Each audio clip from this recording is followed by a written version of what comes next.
Ci siamo! Finalmente oggi, dopo diversi video di cui vi parlo di questo benedetto piano di implementazione di lavoro, oggi effettivamente riusciremo e andremo a fare esattamente questo. Una premessa: come vi ho spiegato già diverse volte, questo progettino qui che stiamo portando ha comunque uno scopo didattico, non stiamo realizzando niente di troppo complesso e in realtà, tra l'altro, ho fatto anche un post che magari qualcuno di voi l'ha letto, nel quale spiego che questi video, che sono oggettivamente un po' buttati lì, non preparati, molto alla buona, dove effettivamente poi cambio idea, me sbaglio, ridico ah no, facciamo sta cosa piuttosto che quest'altra, servono principalmente a me per sciogliermi un pochino e cercare poi effettivamente di migliorare sempre di più.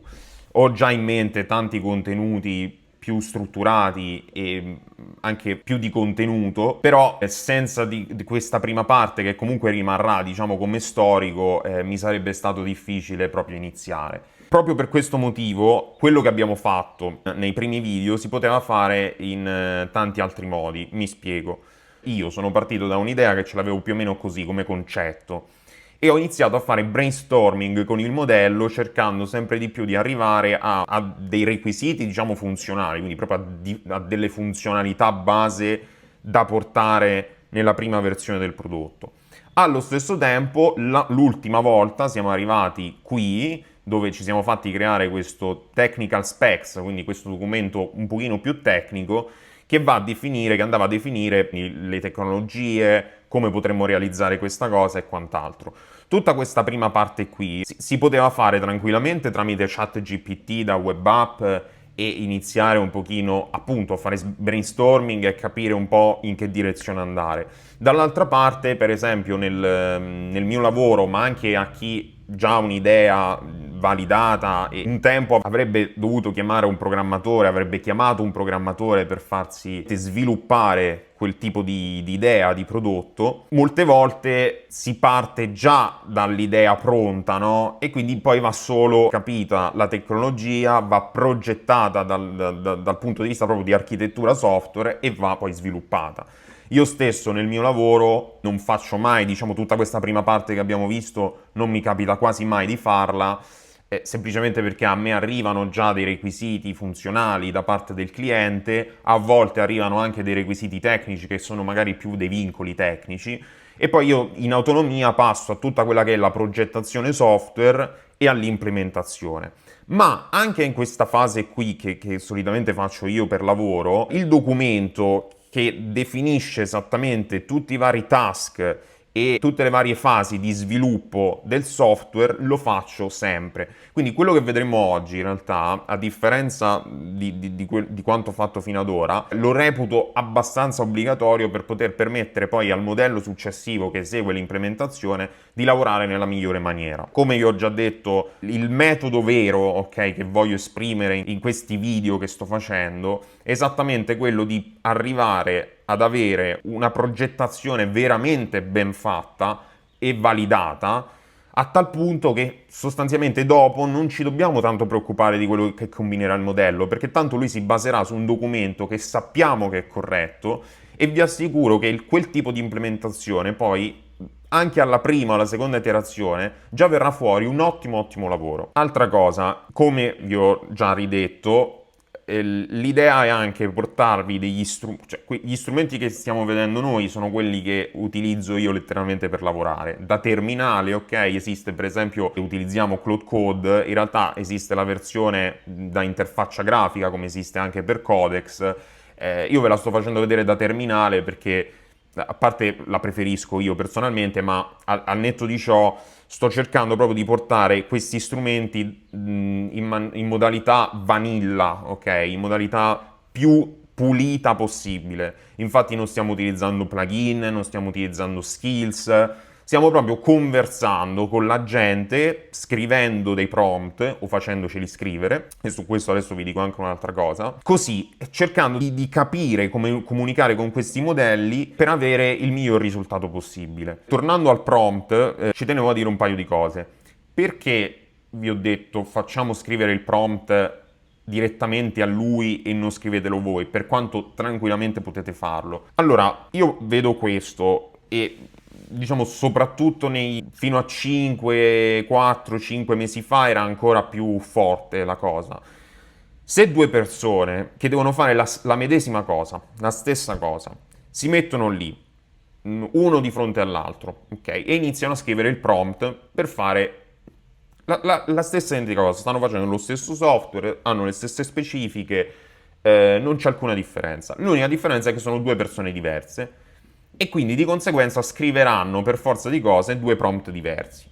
Ora, il risultato che il modello tirerà fuori sarà diverso, probabilmente sarà diverso. Ma c'è anche un'altra cosa importante, che potenzialmente per una persona il risultato sarà estremamente efficiente, efficace e sarà quello che effettivamente uno si aspetta da un modello così potente. L'altra persona magari dirà, ma io tutta sta potenza non ce la vedo, preferisco, anche i tecnici, io parlando con colleghi, ma io preferisco continuare a fare le cose io, questi modelli mi rallentano, poi sbagliano, poi devo ricontrollare che hanno combinato, devo fare sta cosa e quant'altro. Questo dipende dal fatto che è molto importante, uno non è che dico deve diventare uno scrittore, ci mancherebbe, però trovare il giusto modo, le giuste parole, cioè a volte è più importante quello che noi gli scriviamo piuttosto del contesto che gli diamo, per quanto mi riguarda. Bisogna capire come comunicare con questi modelli. Più una persona è brava a comunicare con loro, più avrà dei risultati ottimali.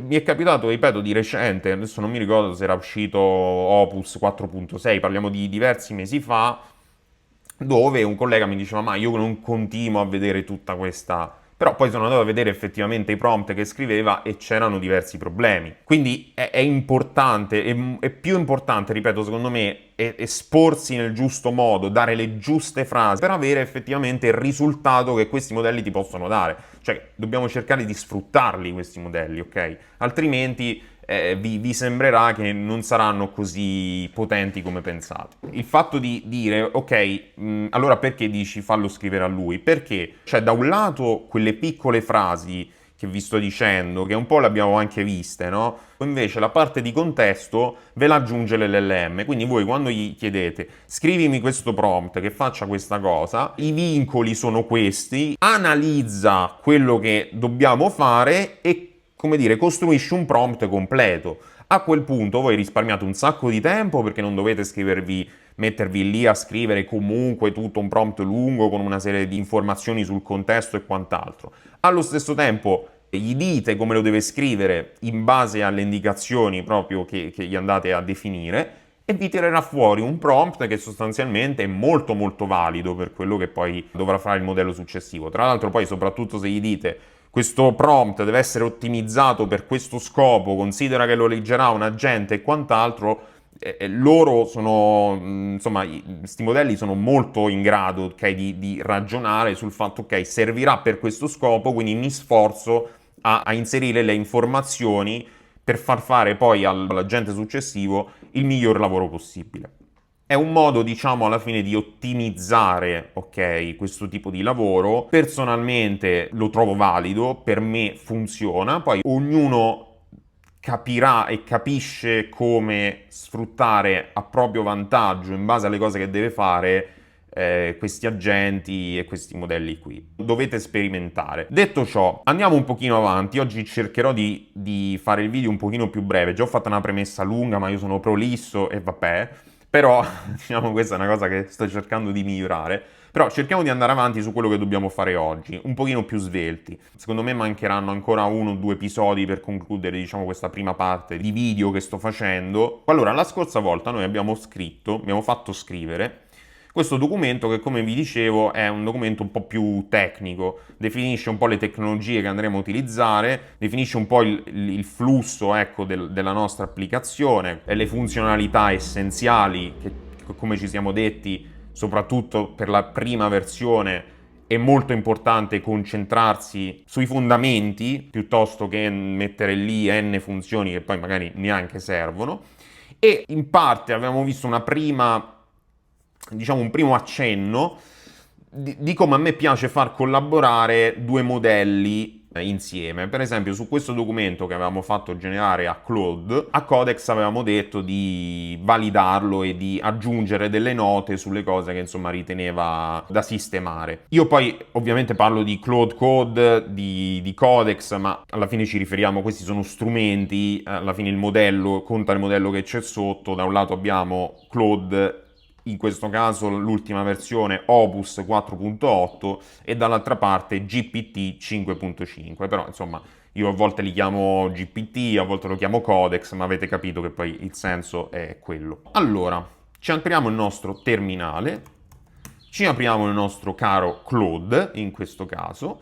Altra cosa, oggi seguiremo questo flusso qui di lavoro, poi dipende dai casi, vi dirò spesso quello che faccio io. Oggi faremo scrivere il piano di implementazione a Claude e lo faremo validare da Codex. Poi per esempio ultimamente io sto usando quasi sempre solo Codex, ma su questo poi voglio preparare un video a parte per farvi un po' capire le differenze e perché preferisco Codex piuttosto a Claude, e in realtà dove preferisco Claude, perché ci sono delle cose su cui preferisco Claude. Ma detto di ciò, oggi seguiremo diciamo questo flusso di lavoro. Iniziamo impostandoci il nostro effort a max, che ce ne frega, lo usiamo sempre al massimo. Poi in realtà in questi giorni ho provato anche la modalità ultra code, magari per lo sviluppo la proveremo. Anche qui ho pro e contro, e in generale il nuovo modello di Anthropic non mi ha... Secondo me ci sono stati dei miglioramenti, ma GPT rimane migliore. Iniziamo. In realtà è passato un po' di tempo dall'ultimo video. Io l'avevo già registrato. Poi che cosa è successo? Questo software che sto utilizzando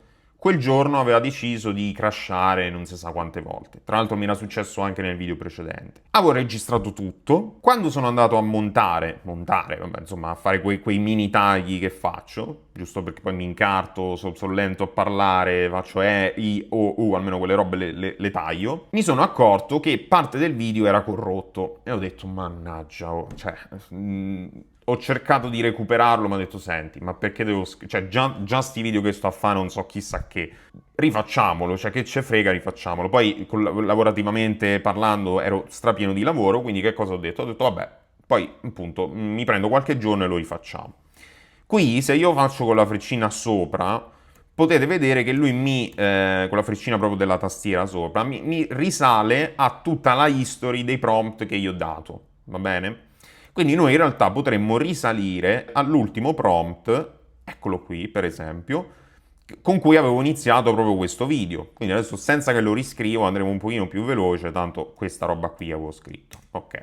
E vediamo un po' che cosa gli avevo chiesto. La scorsa volta abbiamo definito questo documento di specifiche per la nostra applicazione web Docs02 Technical Specs MD. Allora, questa chiocciola che vedete in realtà, adesso ve lo faccio vedere al volo, perché mi sa che l'altra volta non ve l'ho detto. Voi siete qui, vi trovate, in questo caso noi ci troviamo dentro Product Validation System. Se voi fate chiocciola, lui vi fa vedere i file in generale, quindi cartelle, file, tutto quello che c'è dentro la cartella in cui vi trovate. E questo è comodo perché io faccio chiocciola docs, per esempio, e qui lui mi fa vedere che dentro la cartella docs ci sono per esempio queste roba qui.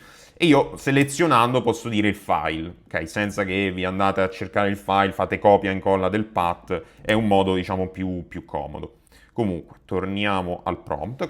Nostra applicazione web, ok. A partire da questo, io gli avevo scritto, devi generarmi un piano di lavoro diviso per task tracciati.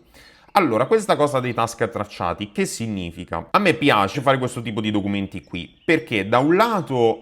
Mentre il modello implementa, è vero che magari utilizzate più token perché poi deve aggiornare anche questo file e quant'altro. Però se poi dovete avviare magari un'altra istanza di un altro modello, che quando vi ho spiegato per esempio della context rot, quindi sulla base della finestra di contesto, che per quanto io l'altra volta ve l'ho spiegata, ma lo stesso Claude Code, quindi proprio lo strumento che stiamo utilizzando adesso, ha una gestione della context rot, cioè più sono passati mesi, più comunque questa cosa migliora. Però il fatto di uscire dalla vostra sessione o facendo exit o lanciando il comando clear è comunque una cosa che ha senso e continua a avere senso fare dal mio punto di vista. I task tracciati sono molto utili anche nella fase poi successiva, perché se per esempio dopo che avete finito il vostro software tutti i task sono in done, perché per tracciati io intendo che lui parte e dice ok, fase 1 questi task, tutti i task sono in da fare, to do, to do, to do. Mentre il modello inizia a lavorare, inizierà ad aggiornare, ok, sto lavorando questo task, ho fatto questa cosa, questo task è finito, ci sono stati questi problemi, una volta fatto lo mette in done. Alla fine, avere questo storico, per quanto esiste anche Git che ci versiona il codice, però avere questo storico documentato è molto utile anche per poi poter risolvere bug, verificare dei problemi che ci sono, magari per esempio il modello ha fatto una determinata cosa, la documenta, voi non ve la ricordate e ve la potete andare a leggere. Quindi è molto importante secondo me dirgli di fare questo tipo di piano di lavoro. Tra l'altro anche un'altra cosa che mi pare vi avevo detto nel video che poi ho cancellato, se voi fate Shift Alt sul computer, vedete che qui in basso vi appare Plan Mode, Auto Mode, Asset Edit On. Che cosa sono queste cose qui? Sono le modalità in cui l'agente lavora sostanzialmente. Questa fase qui che gli stiamo facendo fare avrebbe anche senso farla in plan mode, per cui il modello ti definisce un piano di lavoro e ti fa la sua implementazione. Ma non cambia nulla facendolo, diciamo, in modalità così pulita, perché il livello di reasoning è lo stesso. La plan mode è semplicemente un processo diverso che poi segue la gente, magari vi chiede, per esempio, cioè una volta completato il piano di lavoro vi dirà ok, adesso parto con l'implementazione, confermi? Vi chiederà ogni volta che deve fare delle modifiche la conferma di poterle fare. Invece in questo caso dipende, cioè se lo utilizzate così, diciamo in modalità, chiamiamola conversazione normale, dipende dai permessi che gli avete dato voi, se siete in modalità sandbox e quant'altro. Però, ripeto, a livello poi di come vi crea il piano di lavoro è la stessa cosa. Quindi, sempre per il solito discorso, usiamo questi strumenti proprio nella maniera più semplice possibile. Poi negli altri video andremo ad approfondire tantissime cose, ci mancherebbe. Lo teniamo così. Questi task serviranno ad un nuovo agente che parte con un contesto a zero e dovrà implementare il codice nella maniera più valida, corretta ed efficiente. Questa è un'altra fase che comunque, cioè il modello prende consapevolezza del fatto che questo documento servirà a questo scopo qui. Quindi quando lo produrrà ne terrà conto. Il piano deve essere il più dettagliato e completo possibile. Le regole di implementazione sono, ok, e qui iniziamo appunto a dargli quelli che sono i vincoli. Ora, questi prompt che io sto scrivendo sono molto basici, neanche ci penso troppo, gli avrei aggiunto sicuramente più cose, tra l'altro sempre nell'ottica di farvi avere un processo che non è molto tecnico. Io qui gli avrei inserito proprio delle robe un pochino più tecniche, per quanto ci sono, adesso le andremo a vedere. Però, insomma, voi perdeteci un pochino più di tempo, cioè ragionateci su queste cose. Io cerco di andare un pochino più veloce per farvi capire sempre il concetto. Quali sono queste regole? Rispetto delle buone pratiche sulle tecnologie che stiamo utilizzando. Massima attenzione a non creare regressioni man mano che si va avanti. Prevedi anche una scrittura e un'esecuzione di test. Questo perché? Perché cos'è una regressione? Noi sviluppiamo una funzionalità, il modello la fa, la sviluppa, la testiamo e funziona, bene. Poi per sviluppare una seconda cosa, magari crea una regressione, quindi in un certo senso rompe la funzionalità che abbiamo appena testato e che andava e non funziona più. E infatti io ho scritto anche, prevedi una scrittura e esecuzione di test, questi appunto dei test di non regressione, poi qui dipende anche dalla tecnologia che utilizziamo, però è comunque una frase che è importante da dire. Avevo scritto scrivi codice elegante e pulito, evitare le astrazioni inutili. Ok, allora qui magari è una cosa un po' più tecnica, chi è uno sviluppatore lo capirà e vi dovrei anche introdurre il concetto di astrazione nell'informatica. Però vedetela un po' così, ci sono 1000 modi di poter scrivere il codice, è un codice diciamo molto spesso, cioè quando dal mio punto di vista il codice è semplificato al massimo, ma non semplificato che gli togli funzioni. Cioè per fare una determinata cosa, quando solitamente si trova la strada più semplice, dal mio punto di vista proprio più architetturalmente elegante, io lo preferisco, insomma io sto molto attento, diciamo, è sempre stata una mia fissa, ok, come scrivere il codice, per fare una cosa magari ci perdevo 2 settimane, una cosa banale e ci perdevo 2 settimane, come adesso perderei 2 settimane a fare brainstorming con il modello per capire quale potrebbe essere la soluzione migliore, quindi non è che poi è cambiato tanto. Però, in un certo senso, invece, questa frase qui permette a lui comunque di non iniziare a scrivere del codice prolisso, di mettere all'interno del software delle strutture che sono inutili in un certo senso. Non l'ho spiegata bene, ma per qualsiasi minimo dubbio chiedi non ipotizzare mai. Qui io forse poi avevo scritto il documento, chiamalo come ritieni necessario. Questo piano, per questo piano, facciamo per questo piano, crea un documento e chiamalo come ritieni necessario, come ritieni più opportuno. Più opportuno. Va bene? Vai. Mentre fa questo, io già mi aspetto cosa succederà. Lui adesso ci farà qualche domanda, probabilmente, e fin lì tutto bene. Poi scriverà il documento di specifiche e dirà: questo documento è pronto per essere implementato. Non sarà mai così. Ma proprio mai nella vita. Quando lo faremo validare, e lo faremo validare sia da lui stesso, cioè apriremo un'altra sessione, apriremo anche un'altra sessione di Codex, lo faremo validare entrambi troveranno potenzialmente dei problemi in comune, quindi lui stesso che si vanterà del fatto questo documento è pronto, non sarà mai pronto, quindi non fidatevi mai della prima iterazione che fa, ma fateglielo rivalidare. Questo, ripeto ragazzi, rispetto a quello che abbiamo fatto negli scorsi video, questa è una parte importante. La qualità del vostro software dipenderà molto da questo documento. Ok, ha finito. Come potete vedere ha creato questo altro documento, ha sostanzialmente incrementato il numero, avevamo l'ultimo documento che era 02, questo l'ha chiamato 03, Implementation Plan, un piano operativo pensato per un agente che parte con un contesto a zero. Come è strutturato, come usare il piano, le regole d'oro, queste le dà l'agente, le decisioni bloccate, con le note codex che aveva inserito all'interno del documento, struttura del repository, contratti, bla bla bla, punti chiavi del piano, mi sta bene, restano 10 micro decisioni. Hanno tutto un default sensato, così la gente sa esattamente dove fermarsi e chiederti. Magari per farvi vedere anche, chiudi i punti aperti con delle indicazioni di default che poi effettivamente possiamo tranquillamente modificare successivamente, per esempio, no? Tanto almeno vedendole non mi sembrano robe, tranne il modello, ok, il modello forse gli avrei messo comunque quello di Anthropic per fare questa cosa, perché ecco, magari sulla parte di front-end, per quanto ecco faccia poco front-end, però devo dire Claude trova comunque, fa delle belle cose ecco a livello grafico. Però, vabbè, questo mo ci interessa poco, insomma. Perfetto. Allora, come potete vedere, lui dice, dopo che abbiamo detto appunto di chiudere un po' i punti aperti, tra l'altro lui ci scrive tutti i 10 punti aperti sono ora chiusi con default concreti e ogni gate, fermati e chiedi, è sparito dal documento. Il piano, questo qui, ora è seguibile end-to-end, senza gate intermedi. Vuoi procedere a far partire? Ok, o preferisci prima rivedere tu il documento? Va bene, quindi per lui è pronto per essere implementato. Benissimo. Ora, quello che avevamo fatto l'altra volta, in realtà, se risaliamo sempre nella storico della chat, era questo. Perfetto, ora devi scrivermi un prompt estremamente ottimizzato per uno scopo specifico.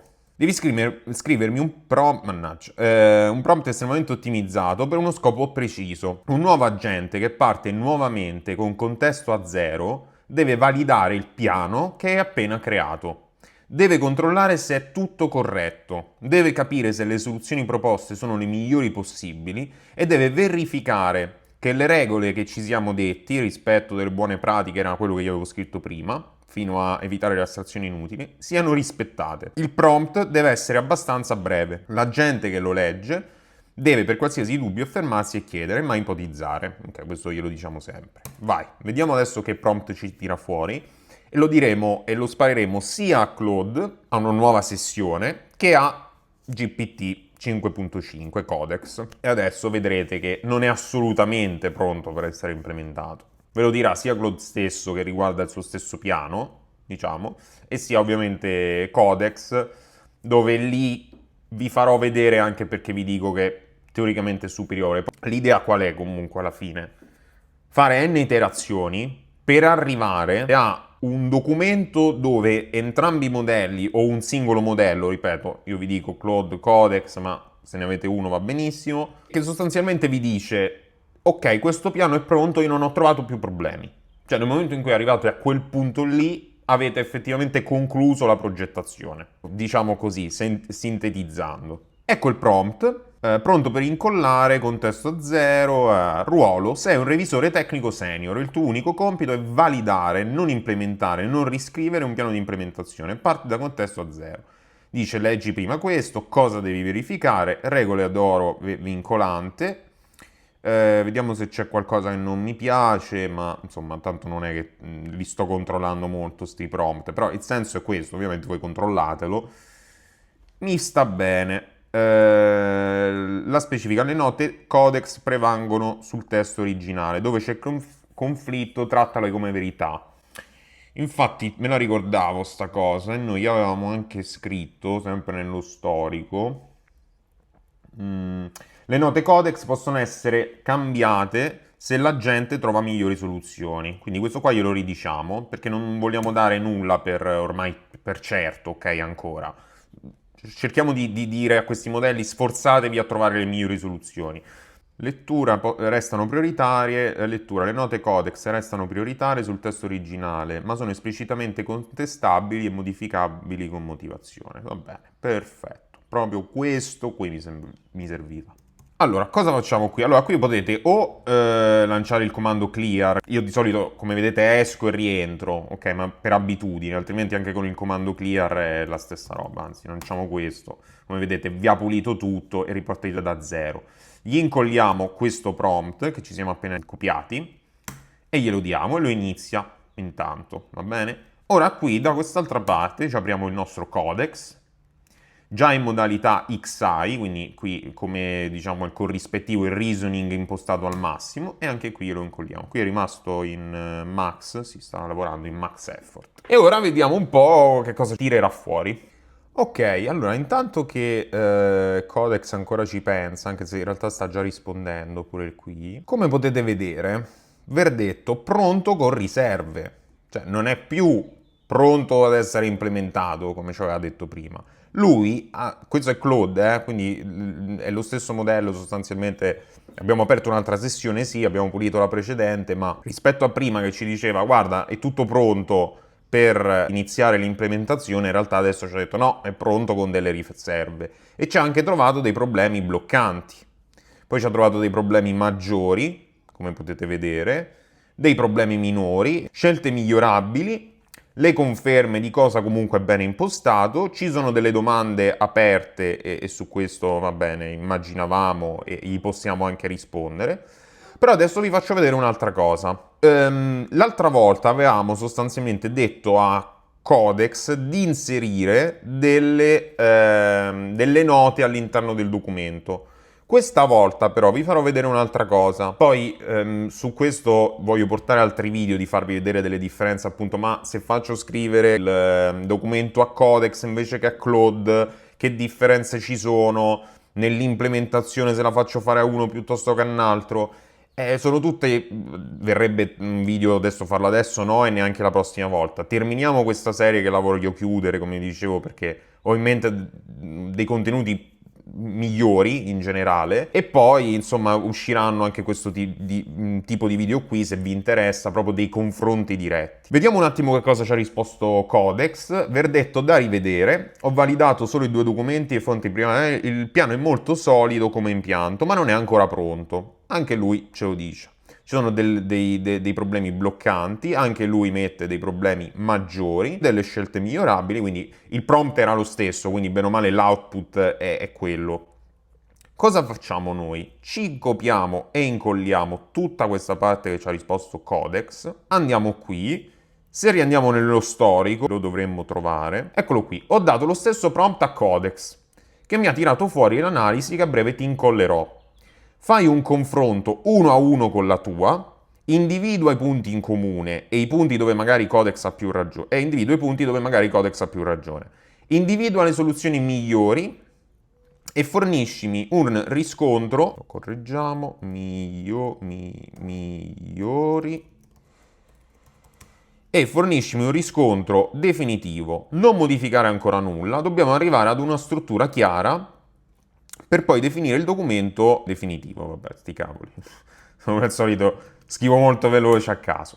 Io ho incollato tutto quello che ci ha risposto ora Codex, verdetto da rivedere, e vediamo un po' che cosa ci risponde Claude. Qui adesso vedrete cosa vi dicevo, quello che volevo dirvi prima in sostanza. Ok, ha risposto. E adesso ci divertiamo. Allora, riscontro definitivo, questo è Claude sempre, mia analisi versus Codex, verdetto riconciliato, da rivedere. Rivedo il mio pronto con riserve, con da rivedere, allineandomi a Codex.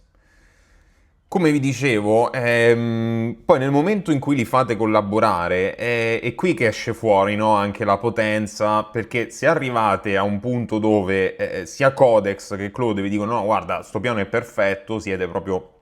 verifiche tecniche, chi aveva ragione? Middleware, bla bla bla, comunque vedete, vincitore Codex, io l'ho mancato, anche secondo punto, Codex, io l'ho mancato. Vincitore Codex, ero scettico a torto. Codex più preciso di me. Codex non l'ha visto.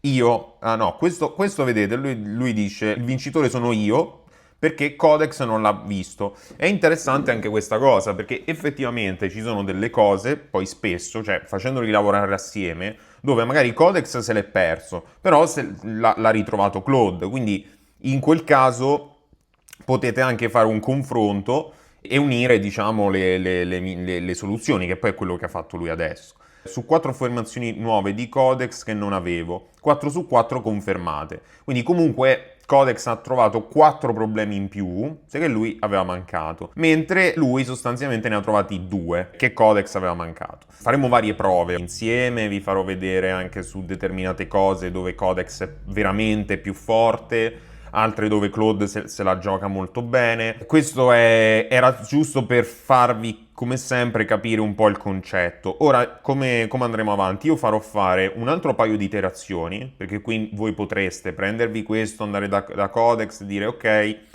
Claude mi ha trovato questi 2 problemi in più a te, ti ci ritrovi, sono corretti? E magari lui dice sì, no, giusto, l'avevo visti, ma non te l'ho segnalati per questo motivo, per esempio. Oppure qui potete, che ne so, banalmente un'altra cosa che farò io è quella di ok, modificami questo piano di implementazione aggiungendo queste cose che ci siamo detti, quindi sostanzialmente aggiornandolo all'ultima versione con tutti questi problemi, la fusione tra quello che hai trovato tu e quello che ha trovato Codex, e poi gli potete rilanciare il prompt, tanto come vedete è veramente facile, perché salite sopra e sarebbe poi tra l'altro, ecco, questo qui, salite sopra, glielo rilanciate, quindi non è che lo dovete riscrivere o farvelo riscrivere, lui rifarà nuovamente l'analisi e potenzialmente escono altri problemi in realtà. Ripeto, questo è un processo che ve lo sto dando soprattutto per quelli che non sono tecnici, ok?